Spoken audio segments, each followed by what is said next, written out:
Hi, fifth graders. Today we're going to be reading chapters 23 and 24 and Because of Winn-Dixie. Before we get started, though, in our last chapter, chapter 22, we ended with the party about to start in Gloria Dump's backyard, and there was a big roll of thunder, and then the rain just started coming down.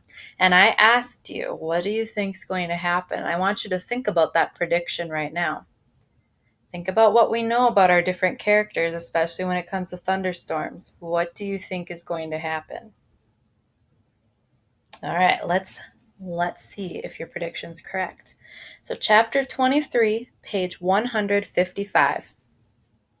Save the sandwiches, Gloria Dumpty yelled to me. Save the punch. I got my dog pictures, screamed Sweetie Pie. She went running around, tearing them off the trees and the chairs. Don't worry, she kept shouting. I got 'em. I grabbed the platter of egg salad sandwiches, and the preacher grabbed the punch, and we ran into the kitchen with them. And when I ran back outside, I saw that Amanda had hold of Miss Franny Block and was helping her into the house. Miss Franny was so teetery in her high heels that the rain would have knocked her right over if Amanda hadn't held on to her arm. I grabbed Gloria Dump's arm. I'm all right, she said, but she put her hand on my arm and held on to me tight. I looked around the garden before we left. All the crepe paper was melted and the candles were out, and then I saw Otis. He was standing there by his jar of pickles, looking down at his feet. Otis! I hollered at him over the rain. Come on, we're going inside. When we got in the kitchen, Amanda and Miss Franny were laughing and shaking themselves like dogs. What a downpour, said Miss Franny. Wasn't that something? That came right out of nowhere, said the preacher. Woo-hee, said Gloria. Dog! Squawked Gertrude. I looked at her. She was sitting on the kitchen table. The thunder was really booming and cracking. Oh, no, I said. I looked around the kitchen. Don't worry, said Sweetie Pie. I saved them dog pictures. I got 'em right here. She waved around her wad of magazine pages. Where's Winn-Dixie? I shouted. I forgot about him. I was just thinking about the party, and I forgot about Winn-Dixie. I forgot about protecting him from the thunder. Now, Opal, the preacher said, he's probably right out in the yard hiding underneath a chair. Come on, you and I will go look. Hold on, said Gloria Dump. Let me get you a flashlight and some umbrellas. But I didn't want to wait. I went running out into the yard. I looked under all the chairs and around all the bushes and trees. I called his name real loud. I felt like crying. It was my fault. I was supposed to hold on to him. And I forgot. Opal, I heard the preacher call. I looked up. He was standing on the porch with Gloria, and Dunlap and Stevie Dewberry were standing there too. Your guests are here, the preacher said. I don't care, I hollered. Come on up here, Gloria Dump said, her voice all hard and serious. She shone her flashlight out at me. I walked up onto the porch, and she handed me the flashlight. Tell these boys, hey, she said. Tell them you are glad they came and that you will be right back as soon as you find your dog. Hey, I said, thank you for coming. I just got to find Winn-Dixie, and then I'll be right back. Stevie stared at me with his mouth wide open. You want me to help? Dunlap asked. I shook my head. I tried not to cry. Come here, child, Gloria Dump said. She reached for me and pulled me close to her and whispered in my ear. There ain't no way you can hold on to something that wants to go, you understand? You can only love what you got while you got it. She squeezed me hard. Good luck now, she called, as me and the preacher stepped off the porch and out into the rain. Good luck, Miss Franny called from the kitchen. That dog ain't lost, I heard Sweetie Pie holler to somebody inside. That dog's too smart to get lost. I turned around and looked back, and the last thing I saw was the porch light shining on Dunlap Dewberry's bald head. It made me sad, him standing on Gloria's porch, his bald head glowing. Dunlap saw me looking, and he raised up his hand and waved to me. I didn't wave back. All right, so before we go on to chapter 24, on page 159, Gloria says to Opal, there ain't no way you can hold on to something that wants to go. You understand? You can only love what you got while you got it. Why do you think Gloria said that to Opal? Do you think that made Opal feel any better about having lost Winn-Dixie? Probably not. So why would Gloria say that? Do you think maybe Gloria's referring to how we need to appreciate things while we have them and not take them for granted because we could lose them without knowing how long we have them for? Who else do you think this quote could apply to in Opal's life. Who else has she lost? Her mom, right? So I think that quote is twofold. It applies to, Winn-Dixie, having loved him while she had him, but then also her mom in a way. And that's probably where Opal's mind went, even though it doesn't say so in the book. She was probably also thinking about her mom when Gloria said that. Okay, chapter 24. Me and the preacher started walking and calling Winn-Dixie's name. I was glad it was raining so hard because it made it easy to cry. I cried and cried and cried, and the whole time I was calling for Winn-Dixie. Winn-Dixie! I screamed. Winn-Dixie! The preacher shouted, and then he whistled loud and long, but Winn-Dixie didn't show up. We walked all through downtown. We walked past the Dewberry's house and the Herman W. Block Memorial Library, and Sweetie Pie's Yellow House and Gertrude's Pets. We walked out to the Friendly Corners trailer park and looked underneath our trailer.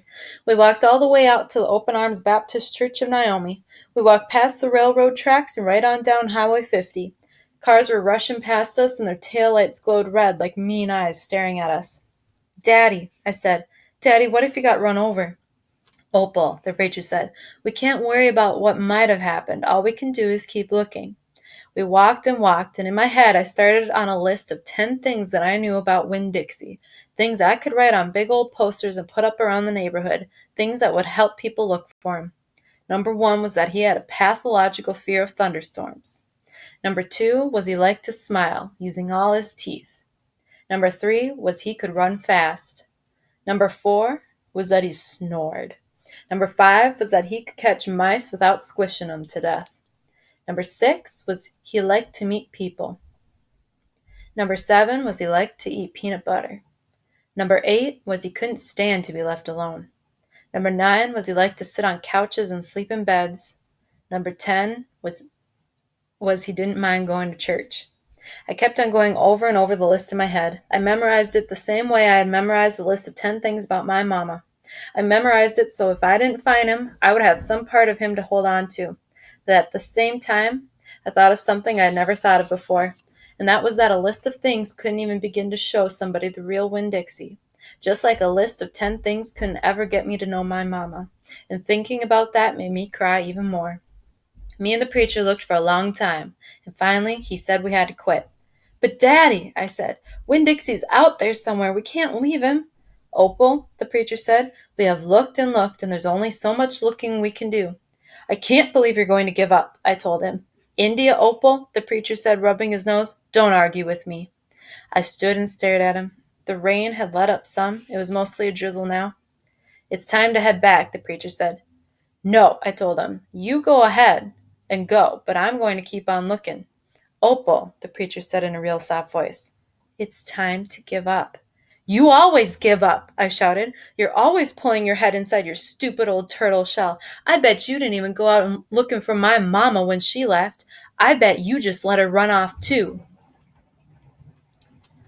Fifth graders, what do you think about what Opal just said to her dad? Was that a nice thing to say to her father? No. How do you think that makes the preacher feel? That Opal thinks that he didn't go looking for her mom and he gave up. He's probably not feeling too good right now. Baby, the preacher said, I couldn't stop her. I tried. Don't you think I wanted her to stay too? Don't you think I miss her every day? He spread his arms out wide and then dropped them to his sides. I tried, he said. I tried. Then he did something I couldn't believe. He started to cry. The preacher was crying. His shoulders were moving up and down, and he was making snuffly noises. And don't believe that losing Winn-Dixie doesn't upset me as much as it does you, he said. I love that dog. I love him too. Daddy, I said. I went and wrapped my arms around his waist. He was crying so hard he was shaking. It's all right, I told him. It's okay. Shh, I said to him like he was a scared little kid. Everything will be okay. We stood there hugging and rocking back and forth, and after a while the preacher stopped shaking, and I still held on to him, and I finally got the nerve to ask the question I wanted to ask. Do you think she's ever going to come back? I whispered. No, the preacher said. No, I do not. I've hoped and prayed and dreamed about it for years, but I don't think she'll ever come back. Gloria says you can't hold on to anything, that you can only love what you've got while you've got it. She's right, the preacher said. Gloria Dump is right. I'm not ready to let Winn-Dixie go, I said. I had forgotten about him for a minute, what with thinking about my mama. We'll keep looking, said the preacher. The two of us will keep looking for him. But do you know what? I just realized something, India Opal. When I told you your mama took everything with her, I forgot one thing. One very important thing that she left behind. What? I asked. You, he said. Thank God your mama left me you. And he hugged me tighter. I'm glad I've got you too, I told him, and I meant it. I took hold of his hand and we started walking back into town, calling and whistling for Winn-Dixie the whole way. And that's where we're going to stop for this video, 5th grade. What do you think about everything that's happened in these 2 chapters? It's quite a bit of stuff that's happened. We saw the preacher finally, in a way, be honest with Opal, because he's been pretty reserved when it comes to talking about Opal's mom. He doesn't usually show his feelings too often, so when he started crying and really crying and talking about Opal's mom and how much he loved Winn-Dixie, we saw a new side to the preacher that we haven't seen before. Do you have anyone in your life who doesn't show their emotions very often? Someone who's kind of like the preacher in that way? You may have seen them show their emotions maybe once or twice, or maybe even not at all. And that's a pretty big deal for some people, to share their emotions with other people. All right. Just like the last video, I want you to think, what's going to happen? Are they going to find Winn-Dixie? Are we ever going to meet Opal's mom? What do you think?